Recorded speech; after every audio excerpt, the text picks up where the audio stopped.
Good morning बेटा, welcome back to the online class of SS. बेटा ये आपका रिवीजन वीडियो है। देखिए हम फटाफट रिवीजन करेंगे, ज़्यादा टाइम वेस्ट नहीं करेंगे। कुछ एक डेट्स हैं, ये आपको खुद पढ़नी है, यहाँ से हम पढ़ेंगे। जो बंगाल गजेट था वो भारत का पहला न्यूज़पेपर था जो 1780 में पब्लिश हुआ था कैलकाटा से, और बॉम्बे से पब्लिश होने वाला गुजराती में जो पहला न्यूज़पेपर था वो था राष्ट्र स्टार 1851 में। ठीक है, एक ये है बेटा। नेक्स्ट है आपका जेम्स मिल कौन था? एक स्कॉटिश इकोनॉमिक्स था। हिस्ट्री किसके बारे में है? ये कि टाइम के साथ क्या चेंज हुआ है, कैसे चीज़ों में बदलाव आया है, या फिर हम कि पास में चीज़ें कैसी थी, सबके बारे में है। हिस्ट्री ऑफ ब्रिटिश इंडिया किसने लिखी है? जेम्स मिल ने। रॉबर्ट क्लाइव को किसने कहा भारत का मैप बनाने के लिए? रेनल ने। ठीक है, आजकल जो हिस्ट्री है किस पर एम्फेसिस या जोर डालती है? अदर इशूज़, दूसरे मामलों पर, ठीक है, ना कि डेट्स और पीरियड्स पर। जो सेंसस ऑपरेशंस हैं ये हर 10 साल में आयोजित किए जाते हैं। 3 जून 1947 को जो लॉर्ड माउंटबेटन थे, ये governor general, last governor general थे इंडिया के, और इन्होंने अनाउंस किया कि भारत का पार्टीशन किया जाएगा।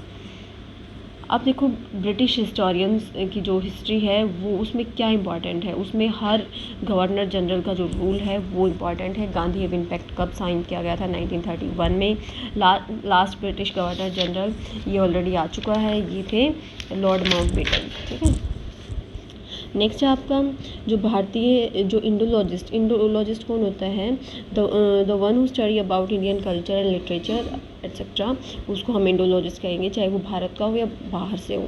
जेम्स मिल, मैक्स मुलर और विंसेंट स्मिथ, इन्होंने भारतीय संस्कृति में काफ़ी इंटरेस्ट या रुचि दिखाई। जो नेशनल आर्कीव्स ऑफ इंडिया है इसकी स्थापना हुई 1920 में। टेरिटरी, पॉलिटिकल सिस्टम और इकोनॉमिक लाइफ पर कंट्रोल करना किसी कमज़ोर देश के ऊपर पावरफुल के द्वारा या फिर शक्तिशाली देश के द्वारा अधिकार करने का जो प्रोसेस है, इसको हमने इंपीरियलिज्म या फिर साम्राज्यवाद का नाम दिया है। अंग्रेज़ों ने एडमिनिस्ट्रेटिव इंस्टीट्यूशन से अटैच रिकॉर्ड रूम रखे ताकि जो भी एडमिनिस्ट्रेटिव एक्टिविटी होती है उनका रिकॉर्ड रखा जाए। फर्स्ट गवर्नर जनरल कौन थे? वारेन हेस्टिंग्स, और कब बने? 1773 में। 14 अगस्त 1947 को पाकिस्तान अलग राज्य बन गया था, अलग देश बन गया था। 1453 AD में जो तुर्क थे उन्होंने यूरोप से पूर्व के देशों को जोड़ने वाले व्यापारिक जो ज़मीनी मार्ग थे उन पर अपना अधिकार कर लिए। वीडियो टेप्स आर्कियोलॉजिकल सोर्सेज, ये आर्कियोलॉजिकल सोर्सेज नहीं है बेटा, ये प्राइमरी सोर्सेज हैं। बहुत सारे जो क्षेत्रीय साम्राज्य हैं वो 19वीं सेंचुरी में एमर्ज हुए, यस ट्रू है। जो बैटल ऑफ प्लासी है उसने भारत के इतिहास में एक मोड़ दिया, ये भी ठीक है क्योंकि काफ़ी बदलाव आने लग गया उसके बाद। जेम्स मिल का जन्म कब हुआ? 1773 में। बंगाल गजेट कब पब्लिश हुआ? 1780 में। लॉर्ड माउंटबेटन 1773 में। सॉरी, लॉर्ड माउंटबेटन क्या थे? लास्ट वो थे ये 1947 में लास्ट गवर्नर जनरल थे भारत के। जलियांवाला बाग मसाकर 1990 में हुआ, और लॉर्ड कर्जन ने 1905 में क्या किया था? जो बंगाल डिवीज़न था या फिर बंगाल विभाजन, उसकी की घोषणा की थी। नेक्स्ट बेटा आपका चैप्टर 13 से जो रिसोर्सेज को जब हम उनको प्रोडक्शन के लिए इस्तेमाल करते हैं तो इसको इकोनॉमिक वैल्यू कहा जाता है। इनमें से कौन सा एक जो भी कारक है किसी भी सब्सटेंस को रिसोर्स नहीं बनाता है, वो है उसकी मात्रा, वो कितनी मात्रा में, ठीक, चाहे थोड़ा है चाहे ज़्यादा है, वो रिसोर्स है। अगर यूजेबल है, उसकी यूटिलिटी है, वैल्यू है, तो वो क्या है? रिसोर्स है। नॉन रिन्यूएबल रिसोर्स कौन सा है? कोल।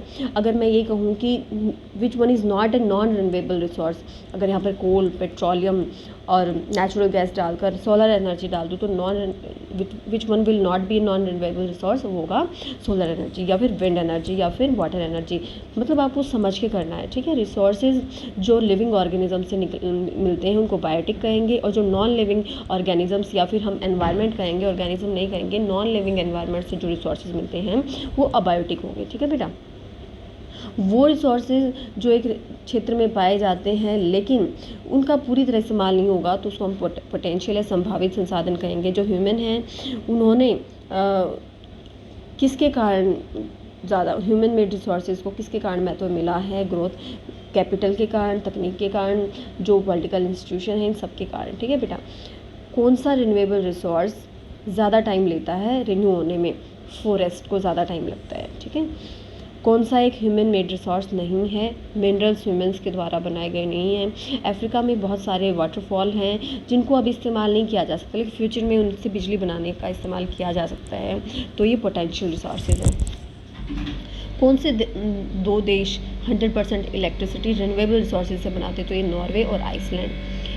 वो रिसोर्स जो बहुत तेज़ी से ख़त्म हो जाते हैं, सॉरी रिप्लेनिश मतलब अपने आप को रिपेयर कर लेते हैं, तो होंगे renewable resources. Number and ability of people, लोगों की संख्या और योग्यता को हम ह्यूमन रिसोर्स कहते हैं। नेचुरल रिसोर्स को हम बायोटिक और अबायोटिक पार्ट्स में बांटते हैं। जब हम नेचुरल ब्यूटी की बात करते हैं, फॉरेस्ट, माउंटेन, लेक्स और रिवर्स की, तो इसको एस्थेटिक वैल्यू कहा जाएगा। टाइम और टेक्नोलॉजी दो मुख्य फैक्टर हैं जो किसी भी सब्सटेंस को एक रिसोर्स में बदल सकते हैं। ठीक है, नेक्स्ट है, ये नहीं कर रहे हैं हम। प्लांट कौन सा रिसोर्स है? एक बायोटिक रिसोर्स है। नेचुरल ब्यूटी से को हम एस्थेटिक वैल्यू से कनेक्ट करते हैं। पैन एक मैन मेड रिसोर्स है। सोलर एनर्जी एक रिन्यूएबल रिसोर्स है। कोल एक नॉन रिन्यूएबल रिसोर्स है। नेक्स्ट चैप्टर बेटा हमारा 19 कॉन्स्टिट्यूशन वाला, इंडियन कॉन्स्टिट्यूशन। इसमें फर्स्ट है कौन सा संवैधानिक अमेंडमेंट या संशोधन के द्वारा जो राइट ऑफ प्रॉपर्टी है उसको हटा दिया गया, उसको अब एक लीगल राइट बना दिया है, तो ये है 44वां संशोधन। कौन सा राइट SC ST और OBC को आरक्षण देता है? राइट टू इक्वालिटी वाला राइट। कितने फंडामेंटल राइट दिए गए हमें 6 फंडामेंटल राइट दिए गए हैं। कौन सा अधिकार सिटीजन्स को ये अलाउ करता है कि वो कोर्ट को जा सकते हैं अगर उनके फंडामेंटल राइट्स का हनन हुआ है राज्य के द्वारा? तो ये है संवैधानिक उपचारों का अधिकार या फिर राइट टू कॉन्स्टिट्यूशनल रेमेडीज। कौन से ईयर में जो कैबिनेट मिशन है वो भारत आया? ये आया था 1946 में। कौन से सालों में जो कॉन्स्टिट्यूशन बना था? ये 1946 से 1949 तक। अब हमारी जो यूनियन लिस्ट है उसमें 99 है, कंकरेंट लिस्ट में 52 सब्जेक्ट्स हैं, और जो हमारी स्टेट लिस्ट है उसमें 66 सब्जेक्ट को शामिल किया गया है। और हमारा जो संविधान था ये कब एनेक्ट हुआ था? 26 जनवरी 1950 को ये लागू कर दिया गया था। पॉलिटिकल इक्वालिटी, जो नागरिक हैं उनको राइट टू इक्वालिटी देती है। डॉक्टर राजेंद्र प्रसाद, हम कह सकते हैं वो जो प्रेसिडेंट ऑफ कॉन्स्टिट्यूएंट असेंबली, संविधान सभा के अध्यक्ष कौन थे? राजेंद्र प्रसाद। जो शब्द है लिबर्टी, वो ये क्या बताता है कि जो लोग हैं उनको समान राजनीतिक अधिकार मिलेंगे। जो हमारे चुने हुए प्रतिनिधि हैं जो संसद में बैठते हैं उनको हम ही चुनते हैं, भारत के नागरिक चुनते हैं। ठीक है, एक सेक्युलर राज्य, एक जो धर्मनिरपेक्ष राज्य है वो किसी भी धर्म को राज्य का धर्म लागू नहीं करता है। कानून किसी भी सोसाइटी को अच्छा बनाते हैं। ठीक है, जो भारतीय संविधान है वो देश का सबसे बड़ा कानून है। बिल्कुल ठीक है बेटा, यस।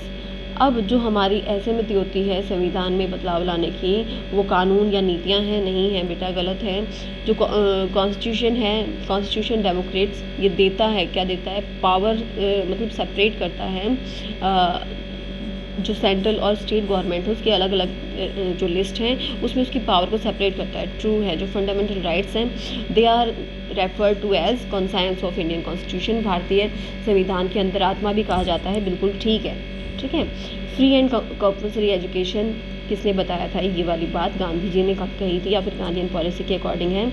राइट टू फ्रीडम हमें किससे दिया गया है? 19 to 22 आर्टिकल्स में। राइट अगेन एक्सप्लॉयटेशन कौन से आर्टिकल में है?